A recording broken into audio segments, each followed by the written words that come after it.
E aí, gente boa, tudo bom com vocês? Eu quero ler com vocês aqui hoje alguns textos da patrística e mostrar para vocês a importância de se estudar a origem das coisas. Nós estamos hoje há 2000 anos depois da igreja primitiva. Estamos em 2024, tem diferenças aí de anos e tal, mas vamos arredondar para 2000 anos. 2000 anos depois. Irmãos, isso é muito tempo. Fazer um trabalho de reconstruir a história da fé cristã não é fácil. E eu quero ler com vocês hoje aqui alguns textos dos primeiros cristãos e a gente vai perceber que muita coisa que a igreja pensa hoje remonta de uma fé que veio, né, da reforma, 1500 anos depois da igreja primitiva. 1500 anos depois. É importante a gente entender o seguinte: a igreja primitiva ela já tinha uma fé consolidada. Coisas concernentes à escatologia, existiam ali duas escolas, Alexandria e Antioquia. A gente tem vários vídeos aqui falando sobre essas escolas. Mas existem coisas que eles tinham uma unidade de fé, independente de qual escola que fosse. Uma dessas coisas que era a unidade de fé, por exemplo, o pós-tribulacionismo, todos eles criam que Jesus viria depois da grande tribulação. Todos eles criam que haveria a vinda do anticristo. Todos eles criam que não existia a mortalidade da alma, a inconsciência da alma pós-morte. Isso era um fato irrefutável. Então, o que nós vemos hoje é o quê? São pessoas que estão mudando o sentido da palavra para tentar adequar a sua doutrina. Então, você veja, por exemplo, um fato muito clássico dessa mudança da interpretação. Por exemplo, quando Paulo vai dizer que é necessário que primeiro venha a apostasia e se manifeste o homem do pecado, estão mudando o sentido da palavra apostasia para retirada. Então, já que eu não posso tirar o que está escrito, então vou retirar o sentido dela. Então, quando eu falo de alma, então o homem não tem alma, o homem é a alma. Então, quando a alma morre, né, a alma que pecasse morrerá, significa que essa alma passa a deixar de existir. Então, é mais fácil mudar o sentido da palavra do que mudar o que está escrito, porque não tem como mudar o que está escrito. Vou mudar o sentido da palavra. E aquilo que eu não sei explicar, vou dizer que é simbólico, vou dizer que é figurado. Então, vou mostrar para vocês que a igreja primitiva, primeiro, segundo, terceiro, quarto século, eles tinham uma unidade de fé com relação a isso. Eles lutavam contra esse tipo de interpretação que simbolizava os textos e que trazia um sentido diferente do que eles pregavam. E eu vou dizer, esse tipo de fé é um tipo de fé que independe da escola. Se era a escola de Antioquia ou a escola de Alexandria, todos eles criam da mesma forma. Todos eles. Então fica muito fácil a gente passear por ali, porque isso depende da escola. Eles criam da mesma maneira, tá bom? Então, eu quero ler com vocês aqui. Vamos pegar uns textos mais para trás. Quero ler com vocês um texto de Clemente de Roma, que, segundo a tradição, foi discípulo do apóstolo Paulo. Vamos ler aqui o texto que ele escreve aos Coríntios, data aqui do ano entre 60, 70, 80, 90, a gente não sabe, né, datar certamente, mas é do primeiro século esse texto, que ele escreve aos Coríntios, depois do apóstolo Paulo já ter escrito, né, a sua primeira carta, a segunda carta, a igreja de Coríntios volta de novo a entrar em dissensão, carnalidade, e Clemente, então, escreve de novo aos Coríntios, e ele vai usar como exemplo os homens da fé, inclusive o apóstolo Paulo, que já morreu quando ele já escreve aqui essa carta. Vamos lá? Olha só. Todavia, deixando os exemplos antigos, examinemos os atletas que vieram mais próximos de nós. Tomemos os nobres exemplos da nossa geração. Foi por causa do ciúme e da inveja que as colunas mais altas e justas foram perseguidas e lutaram até a morte. Consideremos os bons apóstolos Pedro, pela inveja injusta, suportou não uma ou duas, mas muitas fadigas. E depois de ter prestado testemunho, olha o que ele vai dizer, ou seja, depois de ter morrido, foi para o lugar glorioso que lhe era devido. Foi para o lugar glorioso que lhe era devido. Eu pergunto para você, como que uma alma pós-morte vai para um lugar glorioso, se essa alma ela deixa de existir imediatamente no ato da morte do corpo? Se ela fica inconsciente, se ela entra no mesmo estado de sono profundo do ímpio, tanto o ímpio quanto o justo, eles estão num estado profundo de sono, inconsciente, inexistente, inerte, parado, estagnado, sem sentir frio ou calor, sem ouvir nada. Como que uma alma vai para o lugar glorioso que lhe é devido? Não, foi para um lugar glorioso que lhe é devido? Mas foi para onde? Se no ato da morte ela não vai para lugar nenhum, ela fica ali parada no sono profundo, estagnada, inconsciente, inerte, não ouve, não escuta, não fala, não sente. Se ela não ouve, não escuta, não fala, não sente, ela está, como diz o texto, dormindo, e as pessoas pegam essa palavra dormindo para literalizar ela, literaliza a palavra dormir, então ela está num estado totalmente apagada, apagou. Era como se alguém que está em coma. Não é? Ela está em coma, ela está apagada, ela não sente nada. Se você beliscar, ela não sente. Se você falar, ela não ouve. Se você abrir os olhos, ela não vê. Ela está apagada. Mas quem está apagado? O ímpio e o justo. Então, como é que um justo vai para um lugar glorioso depois da morte? Que caminhada é essa que ela faz? O que ainda existe pós-morte que ela ainda vai para um lugar? Mas vamos continuar lendo. Por causa da inveja e da discórdia, Paulo mostrou o preço reservado à perseverança, 7 vezes carregando cadeias, exilado, apedrejado, tornando-se arauto no Oriente e no Ocidente, alcançou a nobre fama de sua fé. Depois de ter ensinado a justiça ao mundo inteiro e alcançando os limites do Ocidente, ele deu bom testemunho diante das autoridades, deixou o mundo e se foi para o lugar santo. Ou seja, ele morreu e foi para um lugar, ou seja, continuou uma caminhada pós-morte. Agora, que lugar glorioso é esse? Que lugar santo é esse? Qual é a diferença do ímpio para o justo se ambos estão no mesmo estado inconsciente? Como que alguém está num estado de consciente num lugar glorioso e santo e o outro está num estado de consciente sem ter glória e sem ter santidade? Que locais são esses de estado glorioso, de estado consciente, né? Como é que é isso? Como que funciona, né, esse estado glorioso e esse estado inconsciente? Para a gente conseguir entender melhor isso, eu quero ler agora aqui o livro de Policarpo, no capítulo 9. Policarpo aqui já é discípulo do apóstolo João, direto aqui do apóstolo João. Vamos ler o que ele fala aqui no capítulo 9. Ó, imitar a perseverança de Cristo dos mártires. Vamos ler.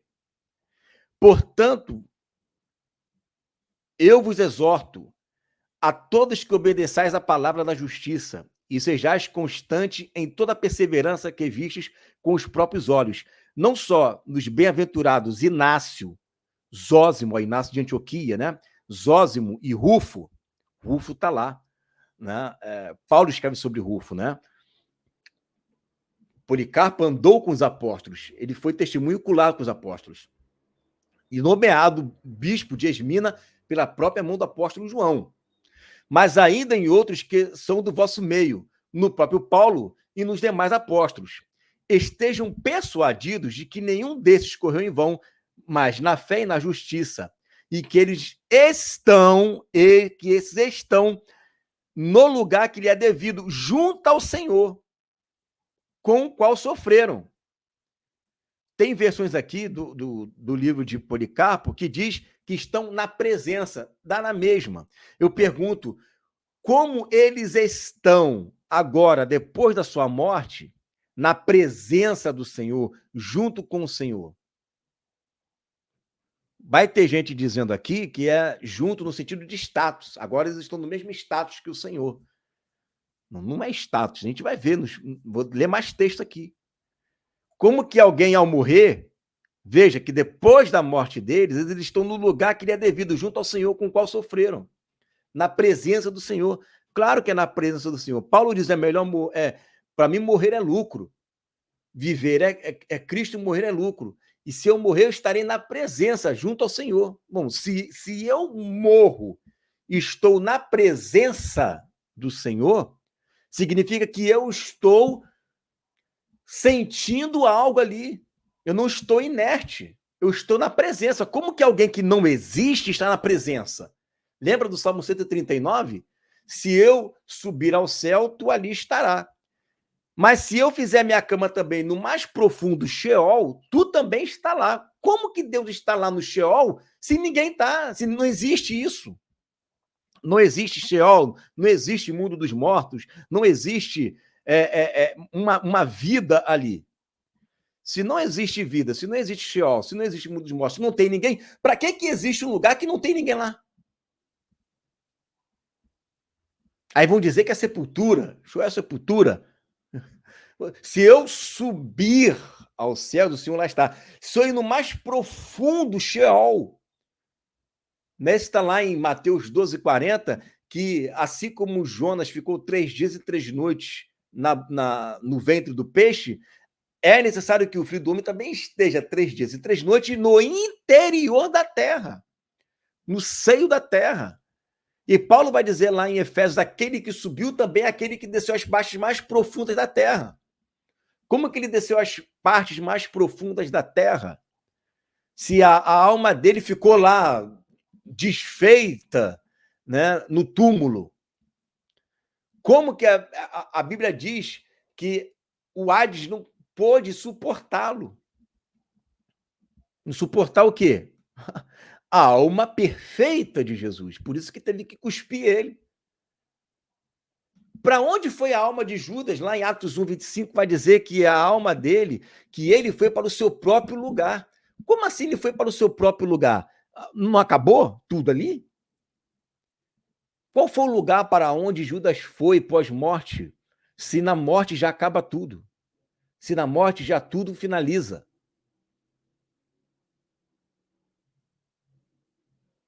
Aí eu quero ler com vocês aqui um texto que as pessoas vão simbolizar. Vamos ler aqui, ó. Irineu de Lyon, que foi discípulo desse Policarpo que eu acabei de ler. Aqui já é o ano 130, depois de Cristo. Ele foi bispo de Lyon, na França. Aprendeu aos pés de Policarpo, que foi discípulo do apóstolo João. Nomeado bispo pelas próprias mãos de Policarpo, que viveu quase 100 anos de idade, 86 anos, mais ou menos, por aí. E ele vai escrever no seu segundo livro, Contra as Heresias, no capítulo 34. Vamos ler? O Senhor ensinou clarissimamente que as almas não só perduram sem passar de corpo em corpo, mas conservam imutadas as características dos corpos em que foram colocadas. E se lembram das ações que fizeram aqui na terra e das que deixaram de fazer. É o que está escrito na história. Deixei grifado aí em vermelho. História.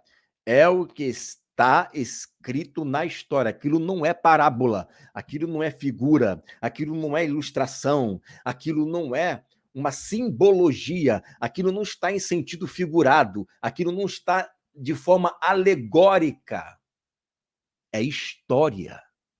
História. Você pode extrair lições dali, mas você está extraindo do que a priori é história. História não tem... Perdão, parábola não tem nomes próprios. História tem. Esse texto sempre foi visto como história. Tá? a história do rico e do Lázaro, que repousava no seio de Abraão. Nela se diz que o rico, depois da morte, conhecia tanto Lázaro como Abraão, e que cada um estava no lugar a ele destinado. É o que está lá em Atos 1:25, lugar próprio para onde Judas foi, para o seu próprio lugar. Ele foi para um lugar que estava destinado a ele. Por que o local que estava destinado a ele? Porque as suas obras vão determinar para onde você vai. Se você tiver mais obras, o seu destino é o lugar de tormento. O rico pedia a Lázaro, a qual tinha recusado até as migalhas que caíam de sua mesa, que o socorresse com a sua resposta. Abraão mostrava conhecer não somente Lázaro, como também o rico, e ordenava que os que não quisessem ir para aquele lugar de tormento escutassem Moisés e os profetas antes de esperar o anúncio de alguém ressuscitado dos mortos. Tudo isso supõe clarissimamente que as almas permanecem sem passar de corpo em corpo, que possuem as características do ser humano, de sorte que podem ser reconhecidas e que se recordam das coisas daqui de baixo, ou seja, debaixo do sol. Que também Abraão possuía o dom da profecia e que cada alma recebe o lugar merecido, mesmo antes do dia do juízo. Nós lemos aqui um texto de Clemente de Roma, discípulo de Paulo. Nós lemos um texto de Policarpo, discípulo do apóstolo João. Nós estamos lendo aqui agora um texto de Irineu de Leão, discípulo de Policarpo. Então, textos é o que não falta na nossa leitura aqui. Nós estamos lendo aqui muitos textos aonde nós estamos verificando clarissimamente a respeito das almas que elas se mantêm ativas, vivas, depois da morte. Agora eu vou ler um texto aqui que é de Vitorino de Petô, que é do ano 270. Há relatos, né, de que ele também fazia parte ali da escola, né, de Antioquia. Vamos ler aqui, então, o que ele vai falar. Eu já fiz até uma live sobre almas debaixo do altar, mas eu quero focar aqui no seguinte, olha só. E quando ele abriu o quinto selo, vi debaixo do altar as almas do que foram mortos. Ele relata que viu debaixo do altar de Deus, isto é, debaixo da terra, as almas que foram mortos. Ele vai explicar aqui, né, o que significa o altar de bronze e o altar de ouro. O altar de bronze seria aqui o átrio, a terra, e o altar de ouro seria o céu. E aí ele vai dizer que, olha como é que ele vai colocar. Assim como o altar de ouro é reconhecido como céu, assim também pelo altar de bronze é entendido da terra. Ou seja, estão debaixo da terra, sob a qual está o Hades, uma região afastada de punições e fogos, e em lugar de repouso para os santos, onde de fato os justos são vistos e ouvidos pelos ímpios. Ou seja, existe consciência. Existe consciência.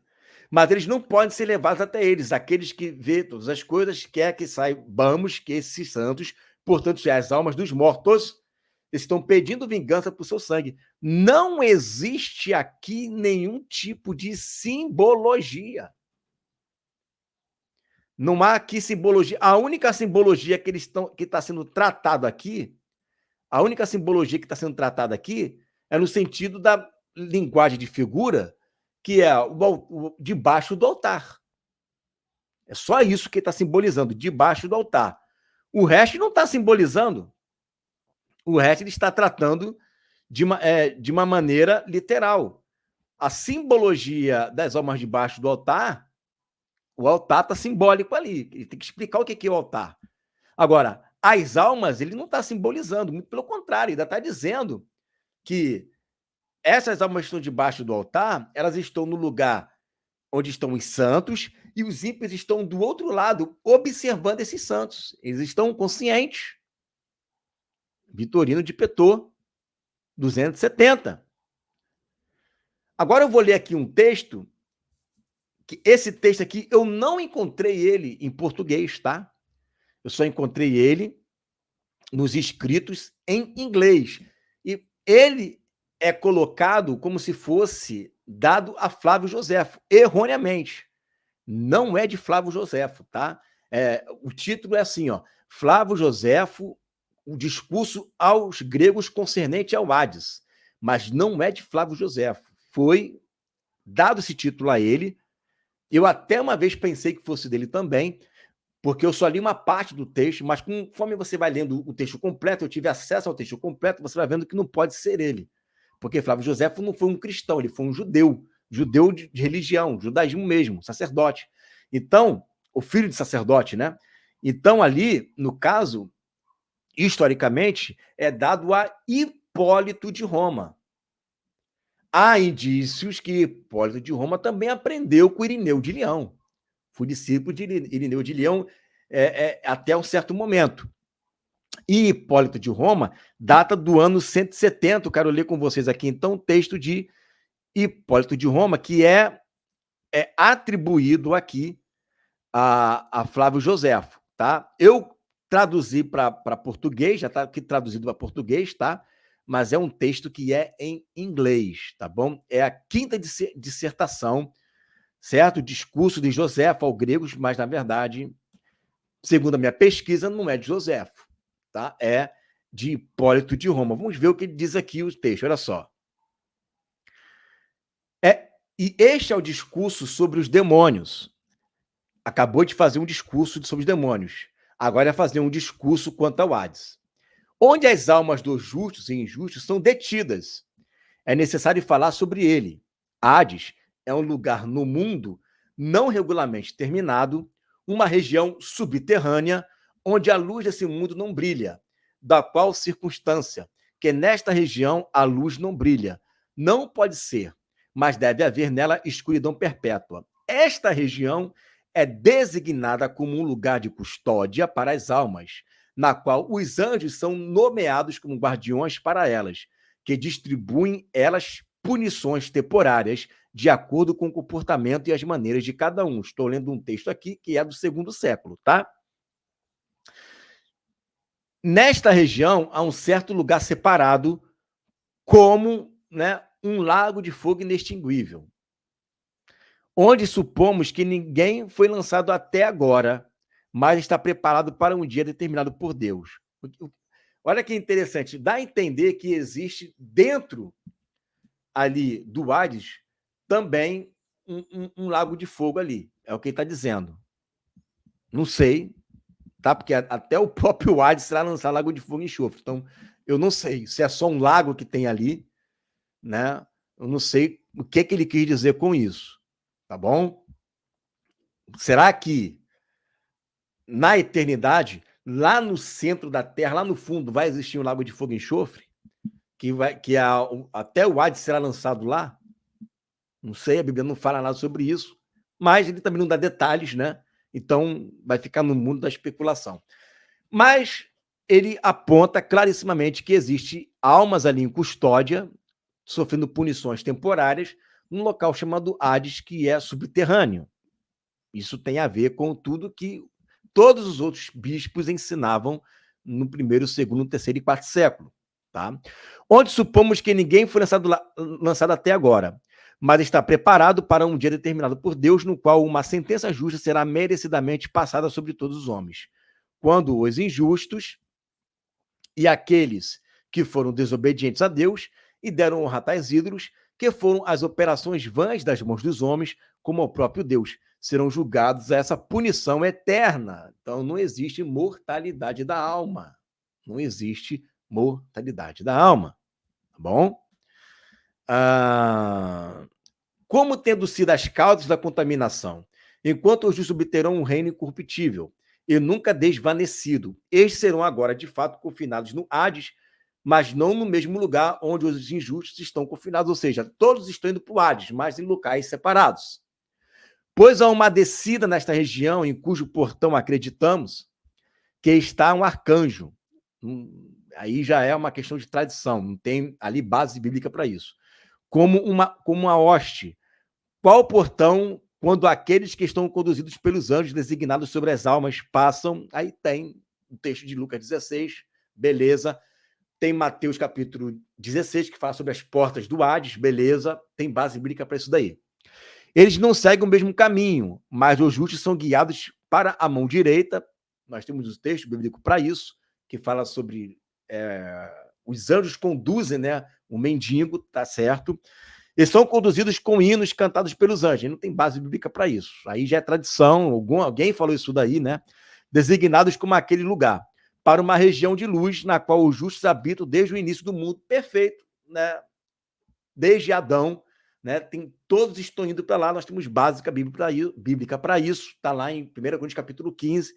Paulo fala sobre essas almas que estão indo para lá. É vitória sobre o Hades, é na ressurreição. Beleza. Na qual os justos habitam desde o início do mundo, não constrangidos pela necessidade, mas sempre desfrutando das perspectivas das coisas boas que vêm, e regozijando-se na expectativa daqueles novos prazeres que serão peculiares a cada um deles, e estimando essas coisas além do que temos aqui.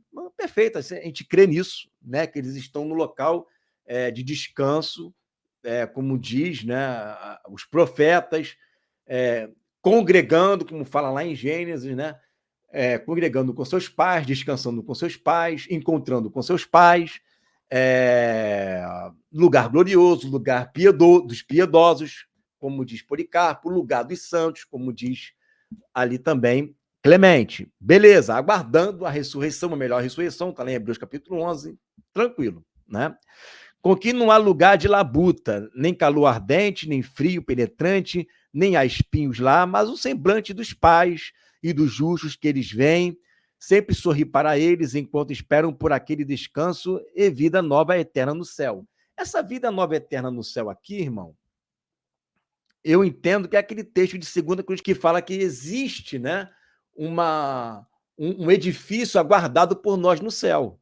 Então, essa vida eterna no céu aqui tem a ver com a incorruptibilidade que está nos aguardando no céu, que o Senhor vai trazer para nós, tá bom?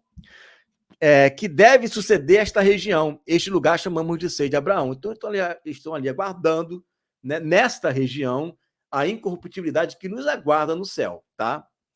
Mas quanto aos injustos, eles são arrastados à força para a mão esquerda pelos anjos designados para a punição, não mais indo com boa vontade, mas como prisioneiros conduzidos pela violência, a quem são enviados os anjos designados sobre eles para reprová-los e ameaçá-los com seus olhares terríveis, e para empurrá-los ainda mais para baixo. Agora, aqueles anjos que estão sobre essas almas arrastam-nos para a vizinhança do próprio Hades, né? Que, quando estão perto deles, continuamente ouvem o barulho dele e não ficam longe do próprio vapor quente. Né? Vapor quente dá a entender que, tirando alguns textos, como, por exemplo, Apocalipse capítulo 9, que diz que quando abre, né, o abismo, ali vem um vapor, né, quente ali. Então dá a entender que realmente no abismo existe um vapor quente que sobe e eles, é o que ele está falando, né? Parece que eles estando ali, eles conseguem sentir esse vapor quente.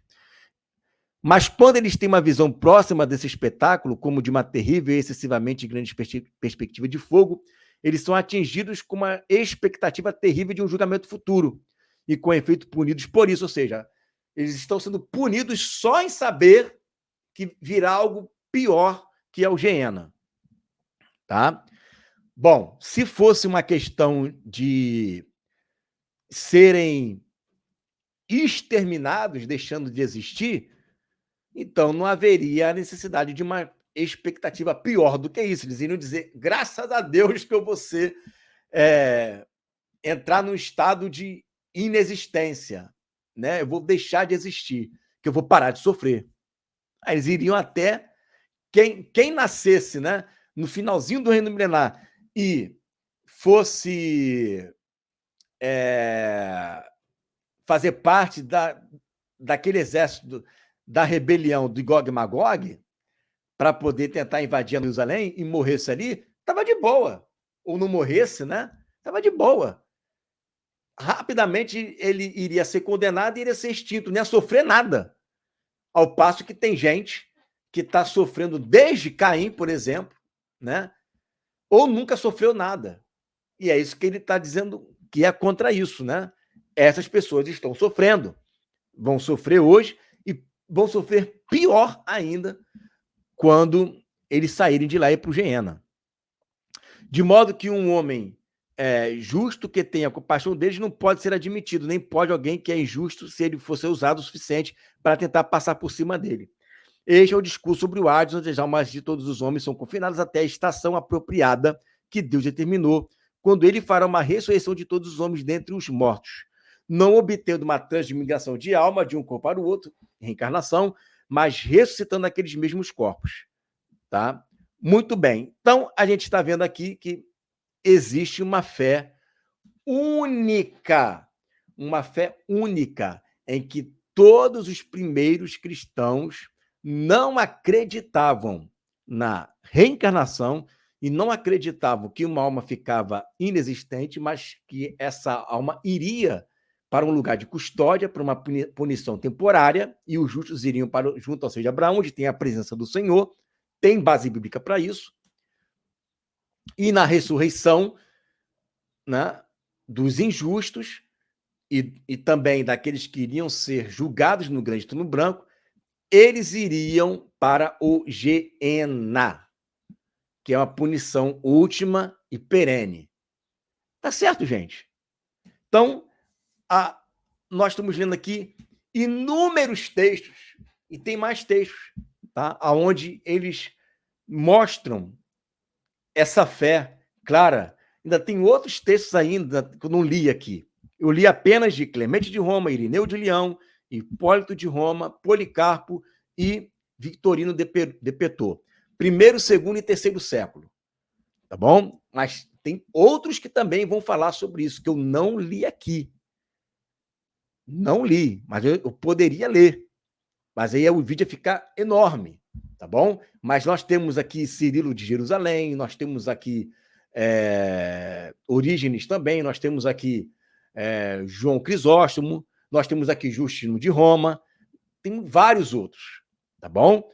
Não existe ninguém. Você pode ler textos assim, que eles falam fogo inextinguível, né? Tormento para sempre, mas fogo inextinguível não tem a ver com a extinção da alma, tem a ver com punição eterna. A punição é eterna. Eles vão ter a morte eterna. Aí tem as pessoas que vão ler essa morte eterna no sentido de extinção eterna, mas não é extinção eterna. Eles serão exterminados. Aí dá a entender que eles vão deixar de existir. Não é. Estou lendo textos para vocês aqui que mostram que não é isso. Fogo eterno, morte eterna, extinção eterna, fogo inextinguível, né? Tem a ver com uma punição de uma alma que vai viver eternamente. Eu acabei de ler aqui a sentença para vocês. O que está escrito aqui. Tem outros textos. Se você quiser, eu posso citar outros textos aqui. Mas citei apenas alguns para vocês. Amém?